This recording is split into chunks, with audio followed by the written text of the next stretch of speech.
sans plus tarder, laisser le pasteur continuer. Alors, Jim va continuer. Et puis, il va vous partager son beau message ce matin, l'Église que Jésus préfère. Alors, bonjour à tous. C'est merveilleux de pouvoir prendre ce temps-là avec vous. Grâce à la technologie, on peut se rejoindre. Grâce à la technologie, malgré cette pandémie qui nous frappe, ben, nous pouvons demeurer connectés ensemble et prendre un temps dans la parole de Dieu ensemble. Alors, c'est un grand plaisir pour moi d'être là à porter la parole. Je ne sais pas ce qui se passe, mais pendant que je vous parle, des fois, je vois tous des petits cœurs qui lèvent dans mon écran. Alors, si c'est vous autres qui faites ça, mais merci pour les petits cœurs, merci pour les pouces en l'air. Gloire à Dieu, on essaie d'aller de l'avant. Donc, ce matin, le message que j'avais, c'était l'Église que Jésus préfère. Et qu'est-ce qu'on entend par cela? On en parle dans un débutant avec un mot de prière. Père éternel, Dieu Tout-Puissant, toi, Seigneur, qui est l'alpha, l'oméga, toi qui connais toutes choses. Seigneur, ce matin, on veut s'en remettre à Seigneur. Seigneur, nous te demandons ta présence, Seigneur. Nous te demandons qu'on puisse tous avoir une ouverture d'esprit, qu'on puisse recevoir ta parole. Et je prie Dieu qu'après avoir reçu cette parole, Seigneur, nous continuerons à la méditer et nous chercherons à l'appliquer dans nos vies, Seigneur. Parce que nous voulons être ces lumières, Seigneur. Nous voulons être ce sel, Seigneur, dans notre communauté. Alors dirige-nous par ton Saint-Esprit et dans le nom précieux de Jésus. Amen. Amen. Alors, l'Église que Jésus préfère. J'aimerais vous lire ce matin un verset ou quelques versets dans Apocalypse au 3e chapitre. Et on va lire à compter du verset 7 jusqu'au verset 13. Alors, je répète. Aujourd'hui, vous devez avoir votre parole avec vous ou avoir des bonnes oreilles pour écouter attentivement. Alors, Apocalypse, 3e chapitre, versets 7 à 13. Débutons au verset 7. Ça nous dit, « Écrit à l'ange de l'église de Philadelphie, voici ce que dit le saint, le véritable, celui qui a la clé de David, celui qui ouvre et personne ne fermera, celui qui ferme et personne n'ouvrira. Je connais tes œuvres. Voici, parce que tu as peu de puissance et que tu as gardé ma parole et que tu n'as pas renié mon nom, j'ai mis devant toi une porte ouverte, personne ne peut fermer. Voici, je te donne de ceux de la synagogue de Satan qui se disent juifs et ne le sont pas, mais qui mentent. Voici, je les ferai venir se prosterner à tes pieds et connaître que je t'ai aimé. Parce que tu as gardé la parole de persévérance à moi, je te garderai aussi à l'heure de la tentation qui va venir sur le monde entier pour éprouver les habitants de l'air. Je viens bien ce que tu as, afin que personne ne prenne ta couronne. Celui qui vaincra, je ferai de lui une colonne dans le temple de mon Dieu, il n'en sortira plus. J'écrirai sur lui le nom de mon Dieu et le nom de la ville de mon Dieu, de la nouvelle Jérusalem qui descend du ciel d'auprès de mon Dieu, et mon nom nouveau, ce que celui qui a des oreilles pour entendre, ce que l'Esprit dit aux églises. Wow! Alors que celui qui a des oreilles pour entendre, OK, qu'il puisse entendre. Et ma prière, c'est que vous puissiez recevoir ce matin pleinement ce que Dieu veut vous dire. Alors, si je débutais avec une question en vous disant, quelle sorte d'église Jésus préfère-t-il?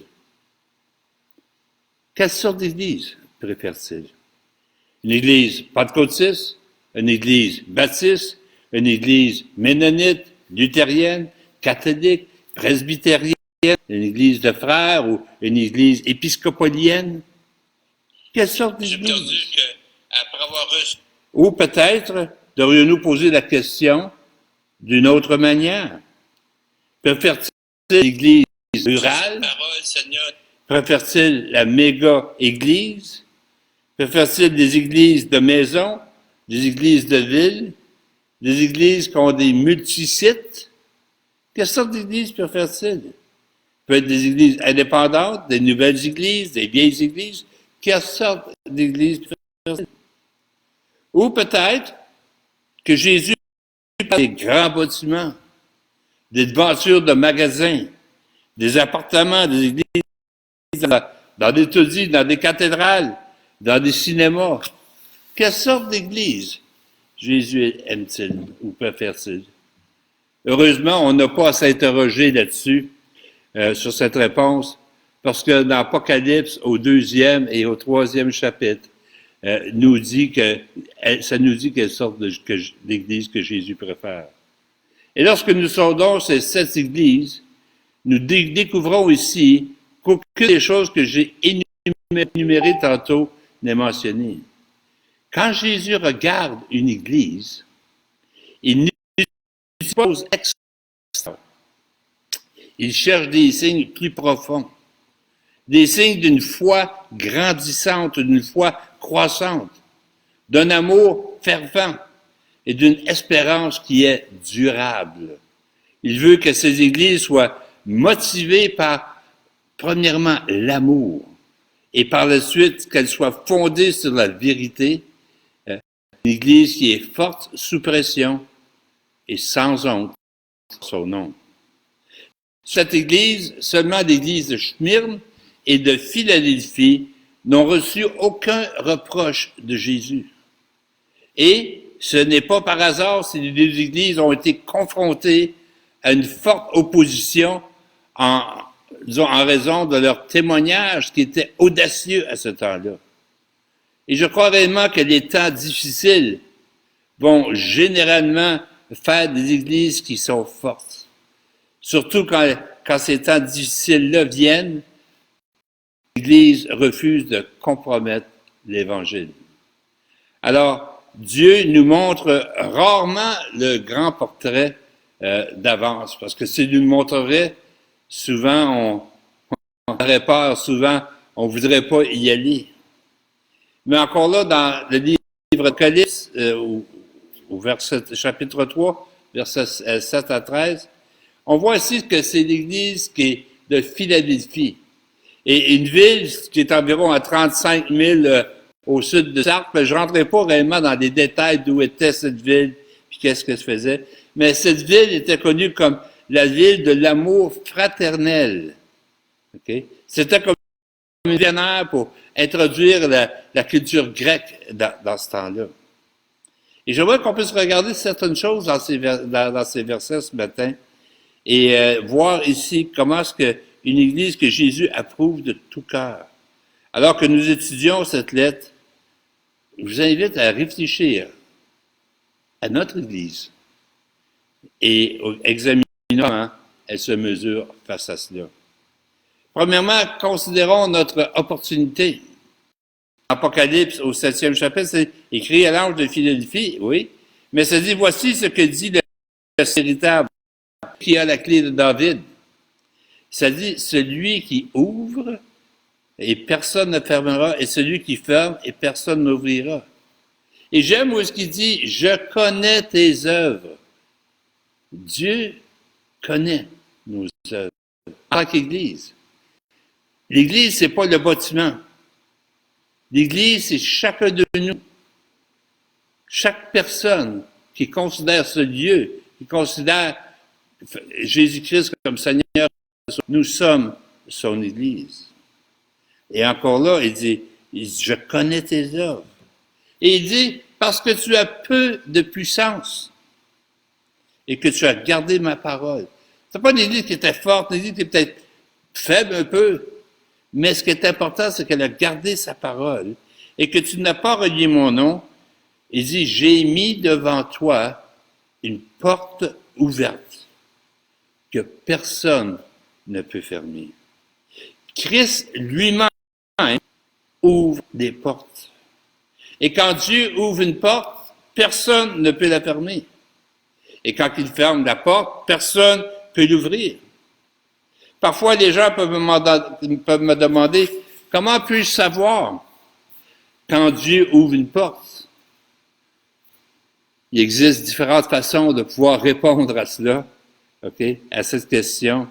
Mais la réponse, je crois, la plus simple serait ceci.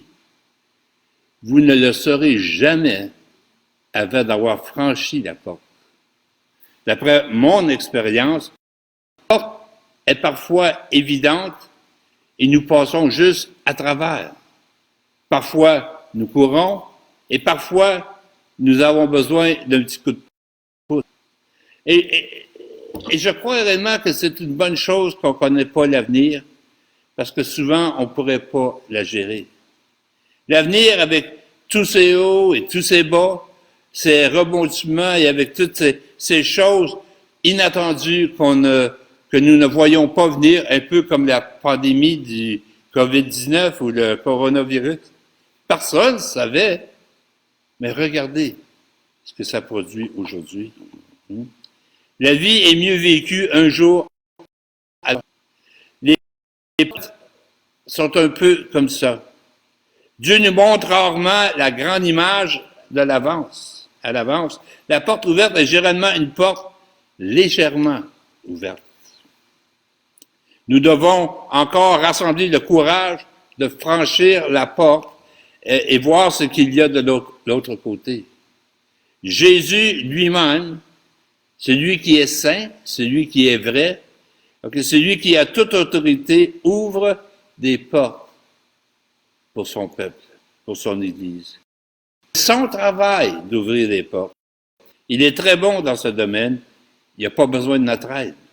Notre travail consiste à franchir la porte. Quand lui ouvre la porte, il veut qu'on puisse franchir cette porte qu'il ouvre. Et cela, on le fait un pas à la fois, un pied devant l'autre. C'est bon de le faire comme cela. Et en allant partout où lui veut nous conduire. Une porte peut s'ouvrir et par la suite, elle peut se fermer. C'est bon. Une porte peut s'ouvrir. OK, ça va aussi. Nous devons rester, on ne peut pas juste rester assis à rien faire. Hein? Encore là, Jésus est souverain. Souverain sur les portes de la vie et on peut lui faire confiance. Alors, c'est intéressant de savoir que c'est Jésus qui ouvre les portes. Et comment souvent nous prions, Seigneur, ouvre une porte pour moi, pour telle et telle chose. Et le Seigneur, il va l'ouvrir, ou des fois, elle est juste partiellement ouverte, mais c'est à nous de la franchir, cette porte-là. C'est à nous de l'ouvrir. Est-ce que nous le faisons? Gardons-moi afin de pouvoir prier face à ça, alors qu'on dit, Seigneur, ouvre une porte pour moi. Et je crois réellement que dans les versets qu'on a lus ce matin, je crois que Christ honore la foi, pas juste la force.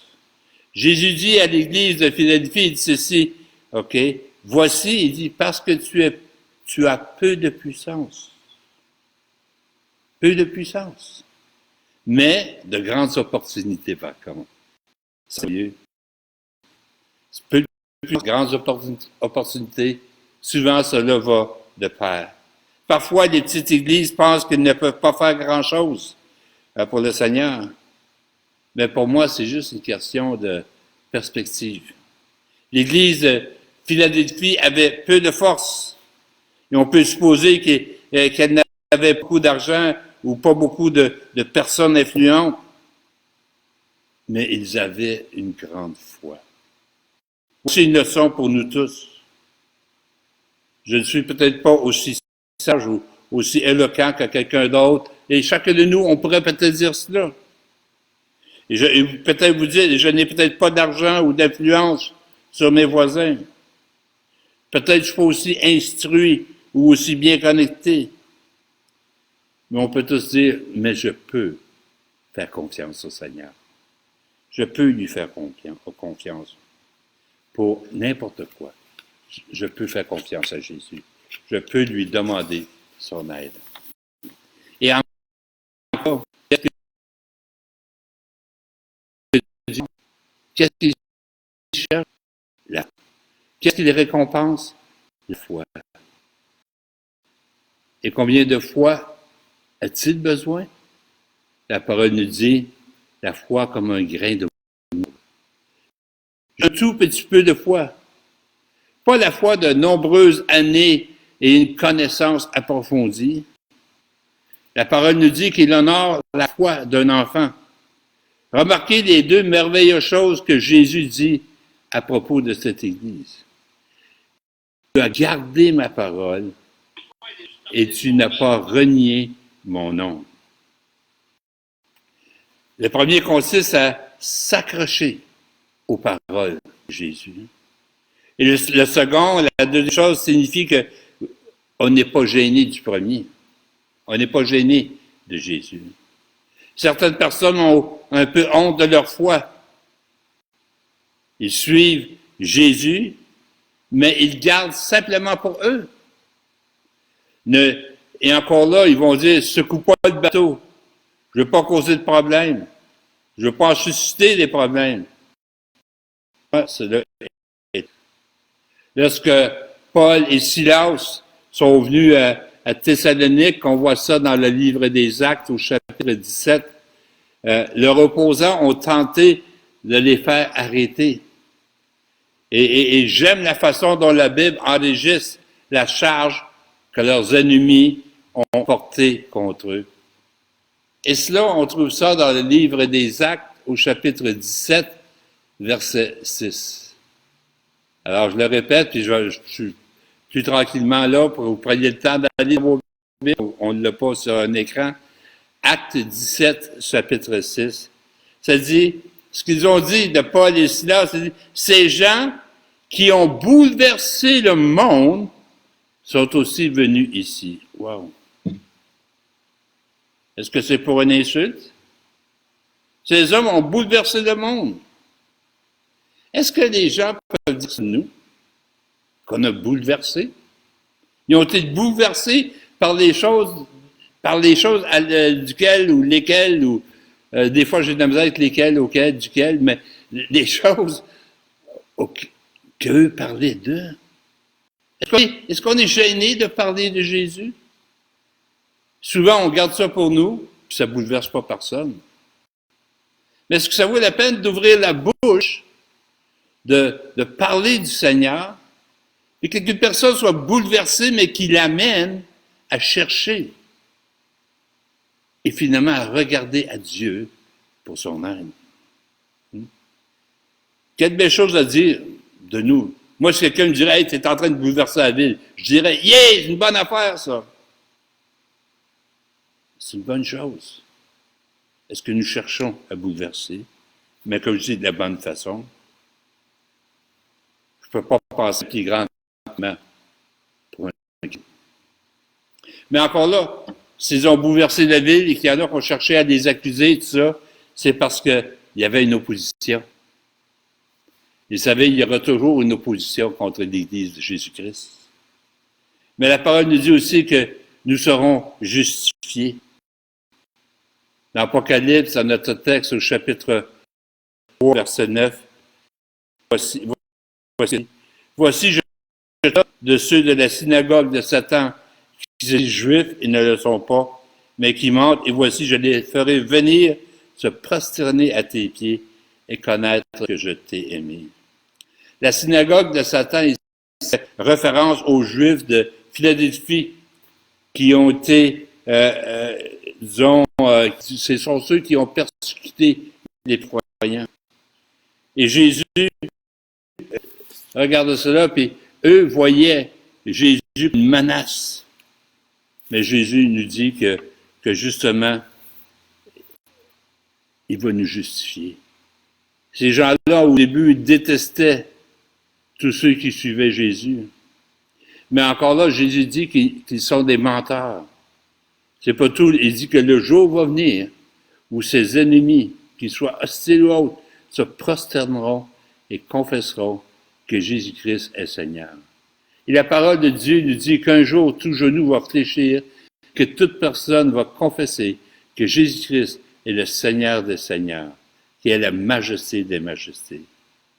Et encore là, on pourrait lire ça dans Philippiens au 2e chapitre, versets 9 à 11. On ne lira pas ce matin, mais écrivez-le, lisez cela. Mais ça nous parle de la majesté de ce jour où tout le monde va connaître Jésus pour qui il est. Et encore là, hein, qu'est-ce qu'on fait, nous? Mais je suis sûr qu'au jour du jugement, hein, ceux qui n'avaient aucune utilité pour Christ ou pour les chrétiens vont voir à quel point ils se trompaient. Et j'aime parfois, j'aime le sport de football. Et je me souviens d'un entraîneur qu'un jour a dit ceci, il dit, jouez aussi fort que possible lorsque le match est terminé, regardez le tableau et voyez qui est devant. Et lorsque je lis l'épître de Jean ou les épîtres de Jean, est-ce que je lis l'évangile de Jean, je peux lire un peu cela, ok? C'est que Jean disait, jouez Dieu, même si vous pensez que vous êtes en retard, parce que lorsque le jeu sera terminé, faire partie de l'équipe gagnante. Nous ferons partie de l'équipe gagnante. Parce que nous sommes protégés. Il y a une protection que Dieu met sur nous. Au verset 10 de notre texte principal d'Apocalypse, il s'est dit, parce que tu as gardé ma parole, et que tu as la persévérance en moi, il dit, je te garderai aussi à l'heure de la tentation qui va venir sur le monde entier pour éprouver les habitants de la terre. Parfois, le mieux qu'on puisse faire est simplement de supporter patiemment. La guerre spirituelle c'est pas juste des roses puis des arcs-en-ciel, si on veut, mais ça signifie de ne pas abandonner quand on peut avoir envie peut-être de jeter la serviette ou jeter l'éponge comme ça. Et notre Seigneur Jésus-Christ ici fait une précieuse promesse à ceux qui peuvent souffrir. Il dit, parce qu'ils ont été fidèles, Jésus gardera son peuple de ce temps d'épreuve. Mais tout ça nous amène aussi à voir, lorsqu'on voit le livre d'Apocalypse, qu'il va y avoir, on a certaines obligations. Est-ce que nous tenons compte des obligations que nous avons?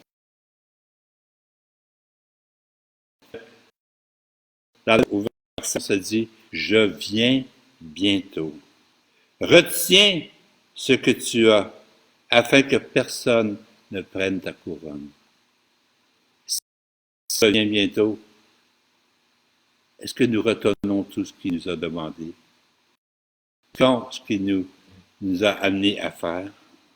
On ne peut pas lire ce passage sans avoir l'impression que les premiers croyants s'attendaient à ce que Christ revienne à tout moment.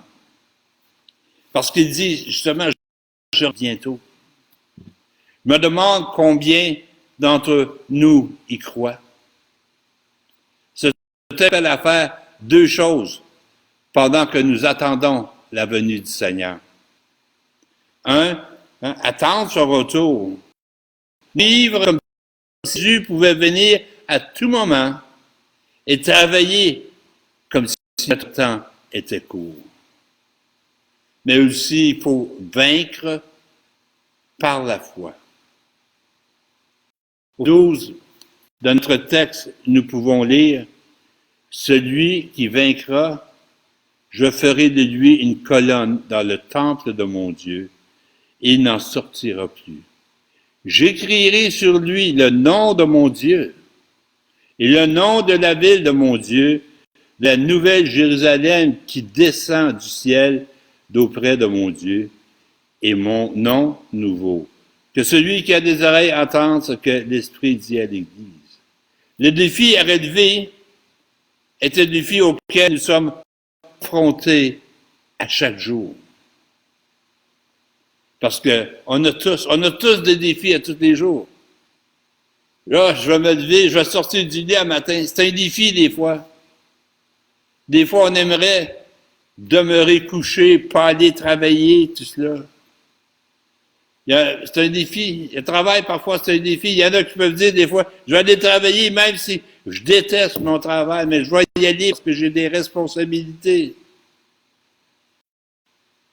Il y en a qui vont dire, je serai gentil au lieu d'être impoli aujourd'hui. Je vais pardonner quand il sera plus facile de se venger. Je ne perdrai pas mon foi avec mes enfants ou avec ma famille. C'est un défi des fois. Mais est-ce que nous relevons ces défis? Vous savez, frères, sœurs, il y a toujours raison parfois d'abandonner. Toujours des raisons d'arrêter. Toujours des excuses si nous le voulons. Mais à ceux qui persévèrent, qui n'abandonneront pas, même quand ils en auront envie, et quand tout en eux dit « Ah, j'en peux plus, je veux plus. Hein? » Qu'est-ce que ça dit? À ces âmes courageuses qui continuent de continuer, Christ fait deux promesses. C'est que nous serons sûrs et sécurisés en sécurité avec lui. Jésus promet qu'ils seront des piliers dans le temple de Dieu et qu'ils ne quitteront jamais la présence de Dieu. N'est-ce pas merveilleux? Vous pouvez être des piliers dans le temple de Dieu, être en sa présence pour l'éternité. Et ça nous dit qu'il nous donnera un nom. Et sur le nom de mon Dieu. Wow!